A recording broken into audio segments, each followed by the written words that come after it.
All right, Math 205 students, hopefully you guys had a good weekend. This is actually Saturday. I'm making this lecture for Monday.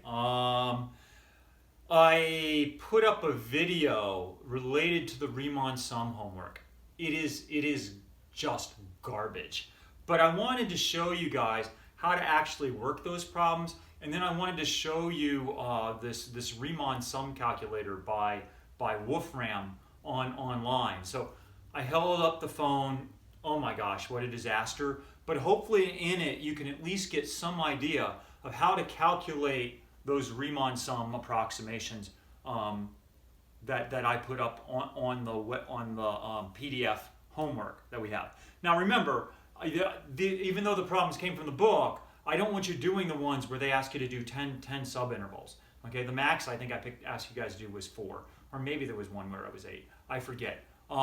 Just do those, and then you can check your homework with that video.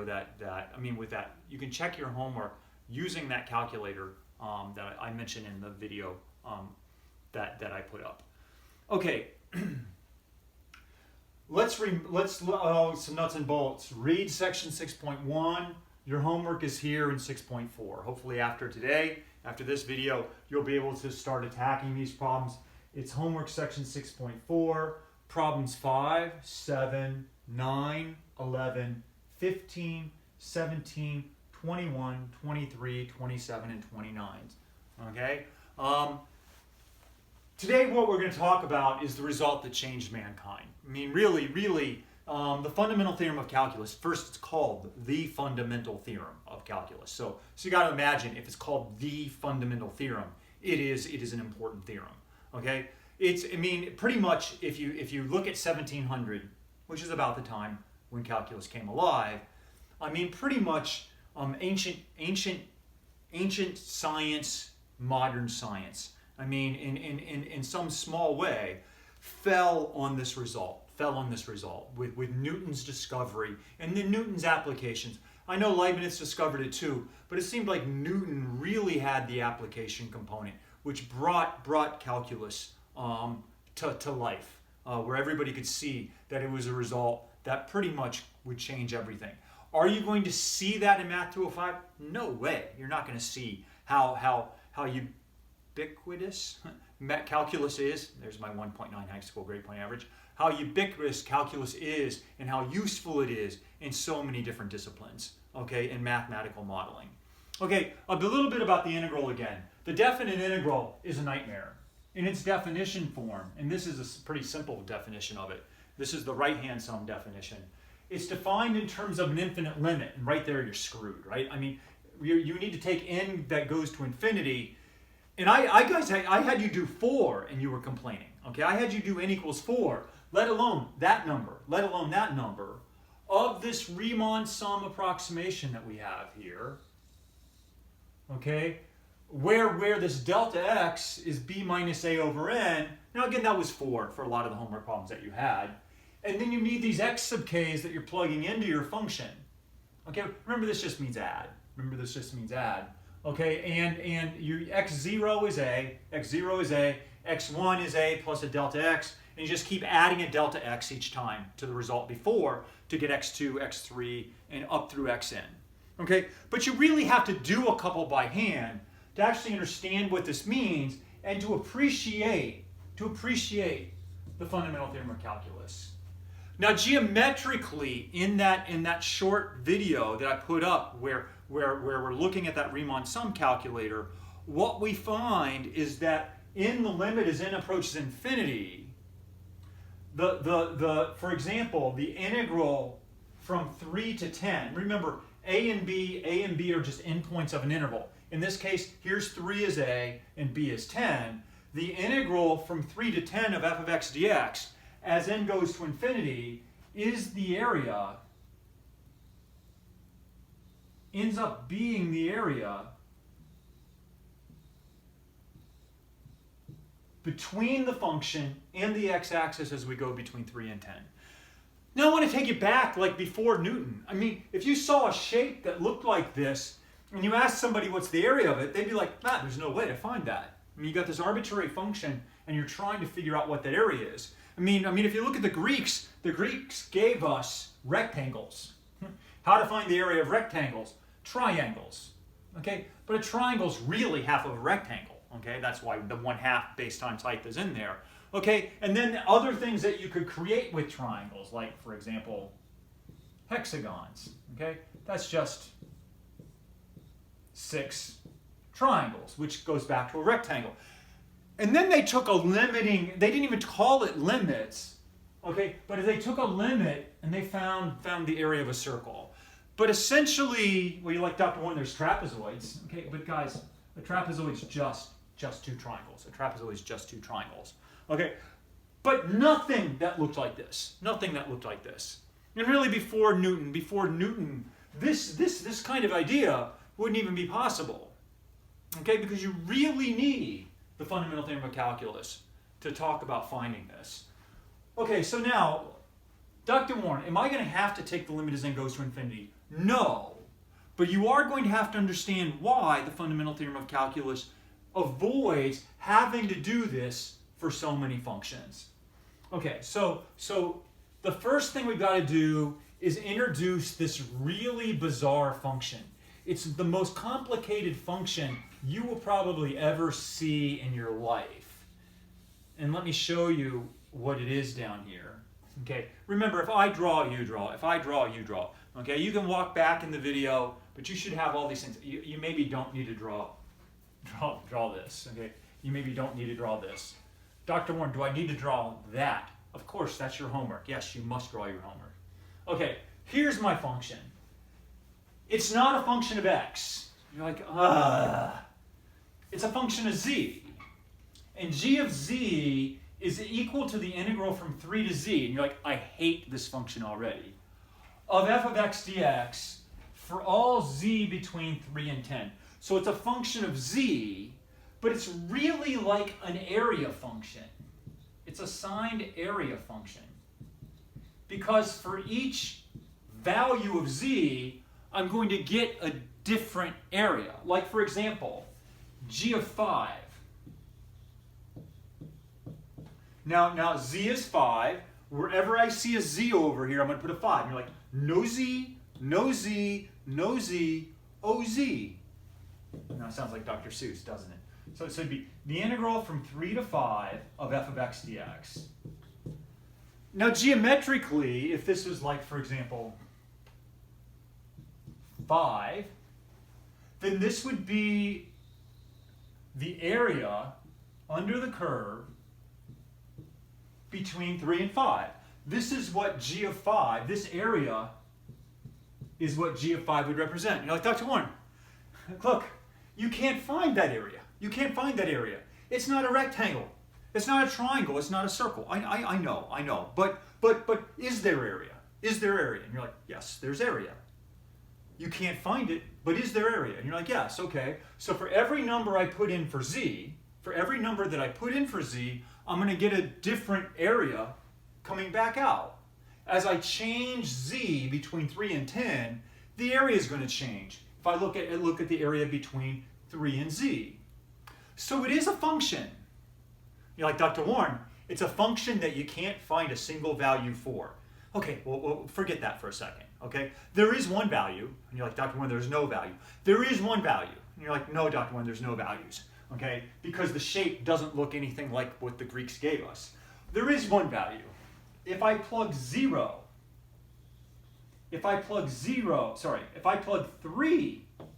into the function, I would get the area between 3 and 3 of f of x dx.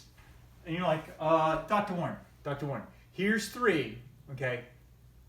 This would be a line, and a line ain't got any area. A line ain't got any, exactly. A line ain't got any area, say that. A line ain't got any area. So this is the one value that we can actually calculate this function for. It's 0. And I agree, the rest of them right now, we cannot actually calculate this value. We can't calculate this function. You're like, Dr. Warren, then how are we possibly going to get the fundamental theorem of calculus, which is going to avoid me having to take that infinite limit? Okay, well, you got to be patient with me. You got to be patient. Okay, I've got this g of 5 here, and now I'm going to talk about picking a value, any value, I'm just going to call it z here. Okay, and then I'm going to look at g of z. Now, why can't it be a number, Dr. Warren? Because we're going to take a limit with it. You're like, oh, I hate this. G of z, so this is z. This value z, g of z is the area between 3 and z of f of x dx. So if I look at, and I guess maybe since I've got the possibility here of doing this, I'm not sure this is going to work. If I look at g of z, it would be all the area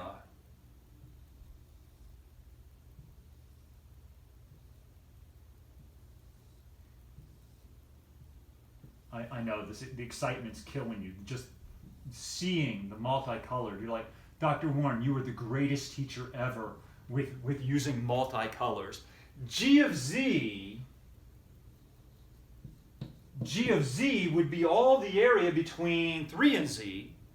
G of 5 is all the area between 3 and 5. You're like, but Dr. Warren, you can't calculate G of z. It's not a rectangle. It's not a circle. There's no way to calculate it. Okay, but G of z, as I move z around, is going to have different area. Like, who cares? All right, so I'm looking at this, and now what I want to do is I want to look at this expression. I hate having such a small board, so I guess maybe I'll move up here. I want to look at G of z minus G of 5. Okay, I want to look at G of z minus G of 5. Now you look at the board. Okay, you try to see what area that would represent. If G of z is all the area between 3 and z under the function to the x-axis, and G of 5 is all the area between 5 and 3 under the x-axis, what shape am I talking about? What am I shading in if I look at G of z minus G of 5? And you're like, well, Dr. Warren, I guess it would be the green area minus the blue area. It would be the green area minus the blue area. It would be all the area between here and here minus the area between there and there. And so I guess the stuff that would be left once we subtracted the blue from the green, now this is just going to be even messier.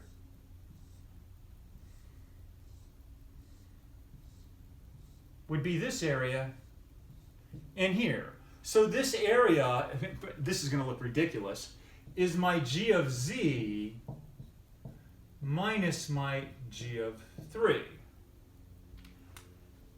Okay. Now, just by the way I drew this, but it's okay. If I look at the way I've drawn this, my function's always going up. My function's always going up. Okay. So if I think about what this would be less than, and I'm not going to worry so much about the details as I would in some other classes. But if I look at G of z minus G of 5, that's this. Nobody stopped me. Nobody said, hey, Dr. Warren, you're a moron. You put 3. You put 3. I just saw that. Somebody must have called out.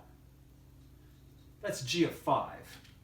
G of 3. That's G of 5. So it's this area, the green minus the blue is the black. That's what we have here. Now, the Greeks gave us how to find the area of a rectangle. And now that's what we're going to use. If I look at this value, what is that value?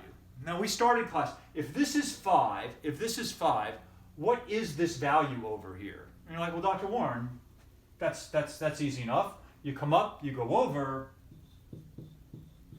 That value's f of 5. That value's f of 5. Now I'm a little worried. Last time I used a red marker, it didn't come off the board. The last time I used a red marker, it didn't come off the board. So I'm a little worried. I'm going into the closet here, and I'm grabbing a red marker. So I'm terrified. I'm terrified here as far as what will happen. But if I look at this rectangle that I'm drawing in red, if I look at that rectangle, how do you find the area of a rectangle again? You're like, well, Dr. Warren, that's not so hard. The area of a rectangle is length times width, okay, or base times height. So if I look at this, the area of the rectangle, the height of my rectangle is this distance from here to here, which is the same distance as this distance from here to here, which is f of 5. So if I look at this rectangle in red over here,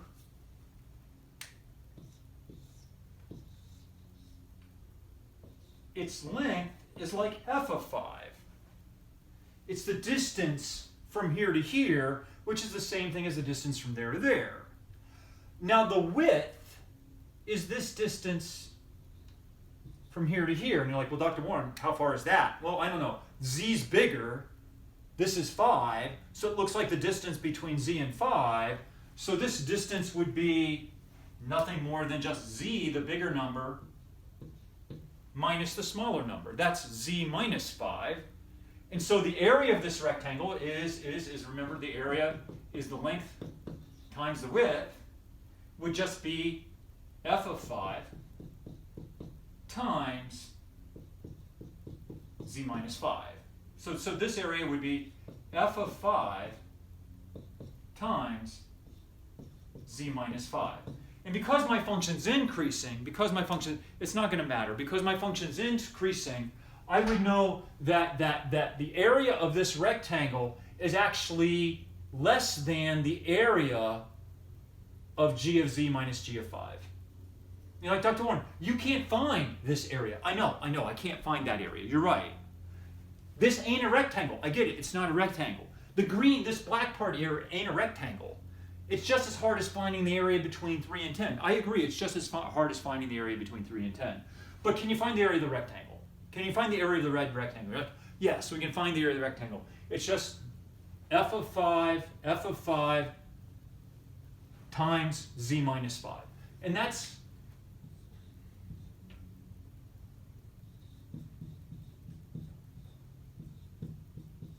that has less area. In this case, it's strictly less than. This has less area than g of z minus g of 5. I'm like, okay, Dr. Warren, I agree. That has less area than g of z minus g of 5. Now I want to look at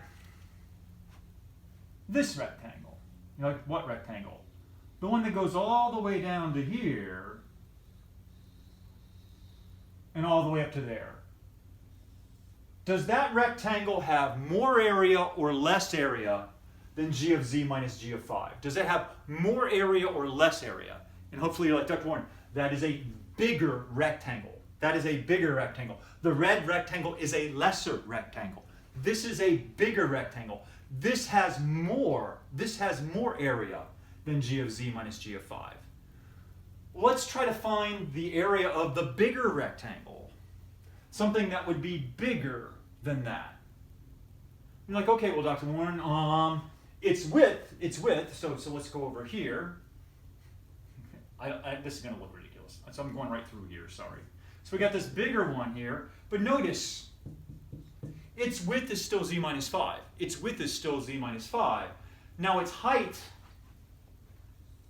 is up here and over. You're like, well, Dr. Warren, that's like up and over. That's like f of z. Like, well, Dr. Warren, you have a g of z. Well, it ain't g of z, guys. G gives you area. This is f evaluated at z. So this height of this rectangle is like f of z. And again, how do you find the area? Length times width. So the area of this rectangle is f of z times z minus 5. But again, since my function's increasing, then I know that f of z times z minus 5 has more area. You're like, damn it, Dr. Warren, stop. Okay, remember, you're trying to show me how to find a way so I don't have to do this infinite limit. And you introduce this stupid area function, And then you got this g of z, and you got the g of 5. And I agree, yes, there's area, but you can't find the area. You can't even find the area of the black. And now you're creating stinking inequalities with a little rectangle. The little rectangle's got less area than the thing you can't find, the black, which has less than the blue. And you're like, where are we going with this? Calculus is about what, guys? What are the three things calculus is about? We've said it all semester long. Limits, derivatives, and what? Integrals. And integrals. Well, this is a integral. Let's see how you're ready for your final exam. Now, we have a test when. We have a test when. And you're like, do we have another test, Dr. Warren? Yes, Friday. We have our chapter 4 and chapter 5 test. Well, Dr. Warren, this is chapter 6. This is chapter 6 test. Yes, I know. This isn't going to be on that test. Well, Dr. Warren, I'm not focused. I'm turning off the video right now. Don't you dare. Okay? This is the fundamental theorem of calculus. Okay, let's go back to, let's see what you guys have. Let's see what you remember. What's the definition of the derivative of f prime of c? Because we have a final exam coming up. They're like, well, Dr. Warren, it's defined in terms of a limit. It's the limit as x approaches c of f of x minus f of c all over x minus c. Okay, good. Okay, so we at least remember that. Some of you are like, I don't remember that at all. So this is my definition of my derivative. Like, Dr. Warren, who cares? Let's go back to this inequality. Seriously? That's what you're going to do? Let's go back to this inequality. The red rectangle, I probably should have drawn this in red if I was a good teacher.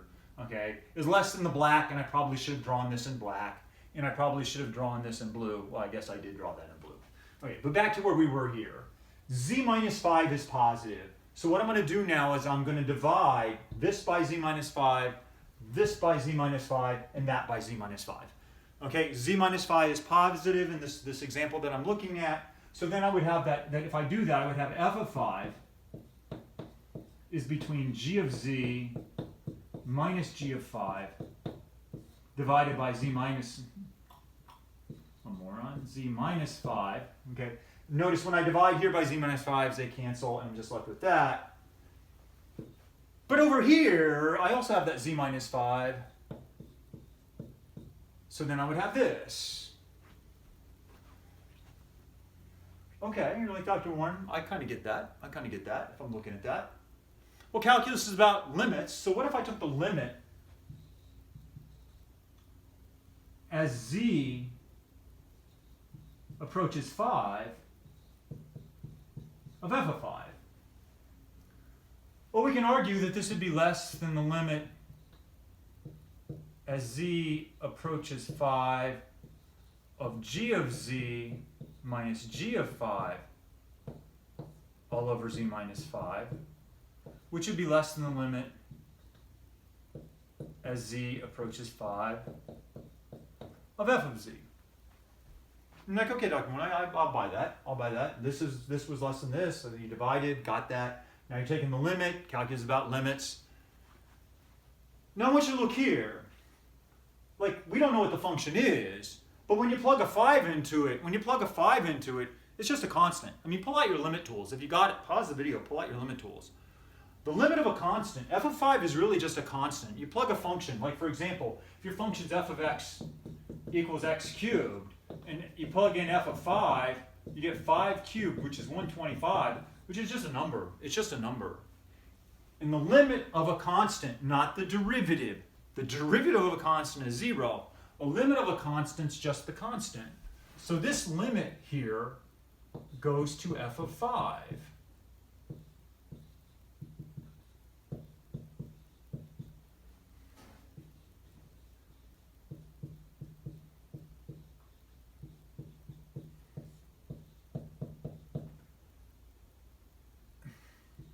Now, if I look at the limit of this, it's the limit as z approaches 5 of f of z.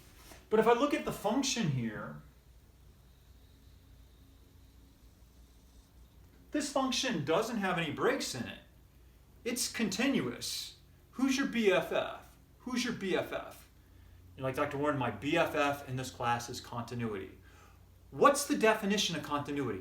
Dr. Warren, I have no clue. I have no clue. Remember, it's your BFF. Your definition of continuity was F is continuous at C. It's a flashcard, guys.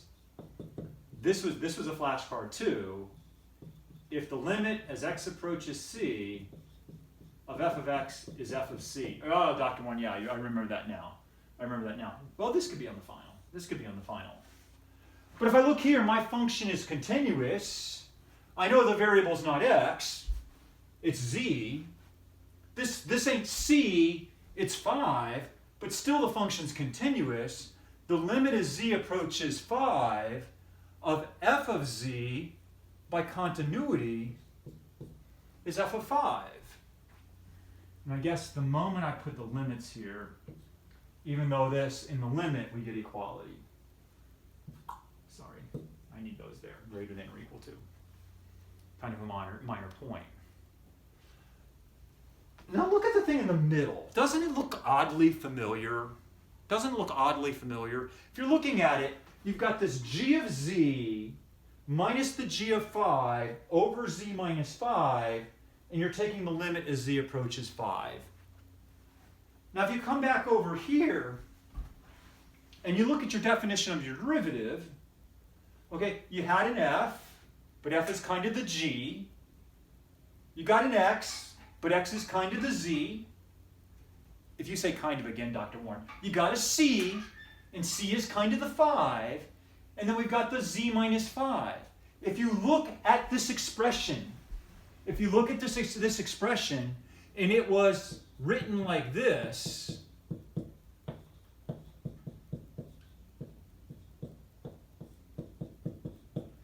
you would see it's exactly in the form of the derivative. It's exactly in the form of the derivative. And so if I look at this thing here, this is g prime. This is the derivative of g by definition of derivative at 5.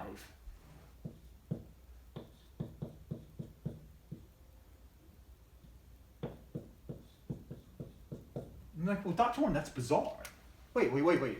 Now I'm beginning to see what you did. Okay. Now one more time, Dr. Warren. We had this area function. I get it. It's a horrible function. I can't calculate it for any number. Okay, 0. 3, when you plug a 3 in, I get 0. G of 5 is the blue area from here to here. G of z was the green area. G of z minus G of 5 was the black area, which again, let me just show you. Nope, cannot calculate. No shape from antiquity was that. No shape from antiquity was that. Okay? Now, you're like, okay, this shape I can't calculate, the black shape, which of course looks blue, is less bigger than the red shape, which was a rectangle. We can calculate that, length times width, but less than the blue shape, which was a rectangle, and we could calculate that.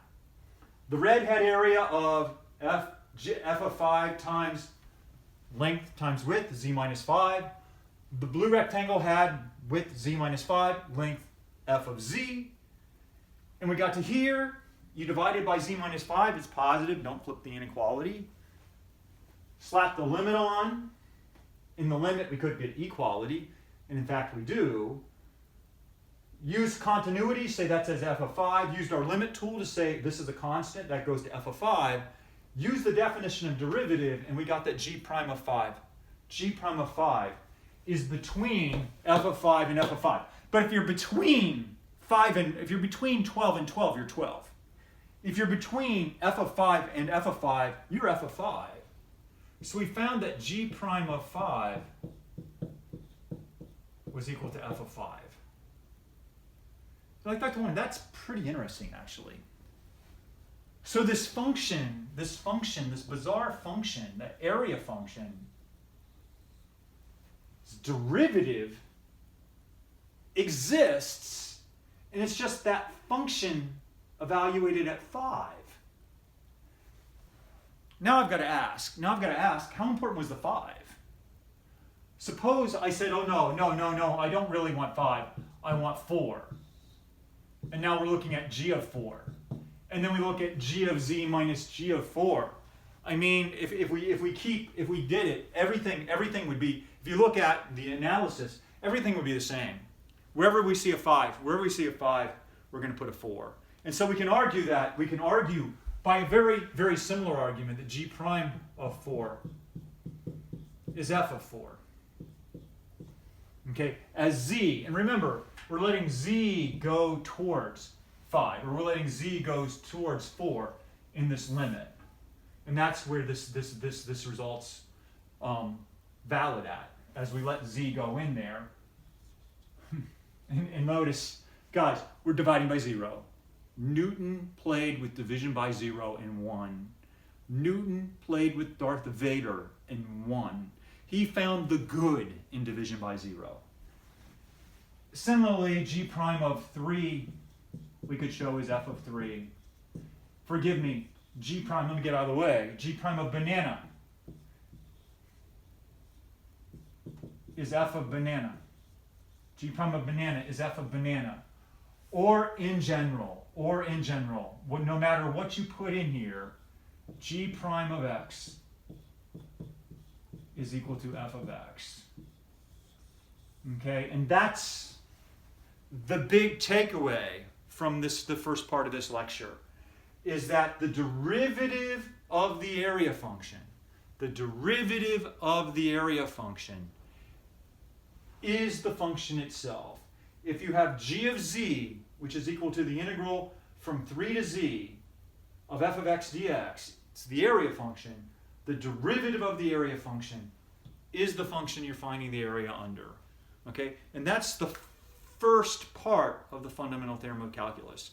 Okay, so now, because my videos have been a little awkward, okay, I'm now going to stop this, and then I'm going to try to do the second part.